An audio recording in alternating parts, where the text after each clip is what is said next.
اچھا ویسے ایک بات آپ کو میں بتا دیتا ہوں کہ جب انسان وضو کرتا ہے تو اس کے گناہ دھلتے ہیں، ہاتھ سے وضو کر ہاتھوں کے ہاتھ دھوتا ہے تو ہاتھوں کے گناہ دھل جاتے ہیں، اور جس جس عضو کو دھوتا ہے مسح کرتا ہے تو اس سے اگر کوئی گناہ وابستہ ہوتا ہے تو وہ دھل جاتے ہیں۔ وہ صرف اس وقت دھلتے ہیں کہ جب وضو کیا تھا وضو کی نیت سے، اور وضو کا جو ثواب ہوتا ہے وہ بھی تب ہی ملتا ہے جب وضو کیا تھا تو وضو کی نیت سے۔ اب یہ ایک الگ بات ہے کہ اگر کسی نے وضو کی نیت سے نہیں کیا تھا، ویسے ہی وہ منہ ہاتھ دھونے کے لیے گیا تھا اور باہر نکلنے کے بعد پتا چلا کہ اس نے وہ تمام اعضاء دھو لیے ہیں جو وضو میں دھونا ہوتے ہیں، تو پھر کیا اس کا وضو ہو چکا؟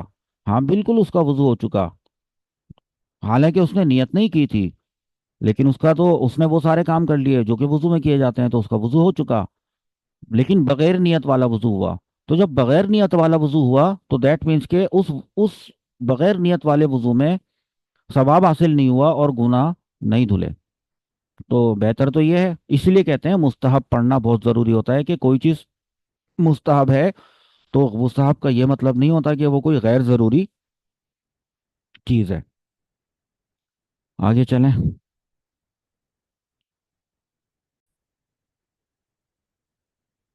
اگلے پیج پہ وضو کو توڑنے والی چیزوں کا بیان آ رہا ہے، والمعانی الناقضۃ للوضوء، وضو کو توڑنے والے اسباب، تو اس کو ہم نیکسٹ سیشن میں کرتے ہیں۔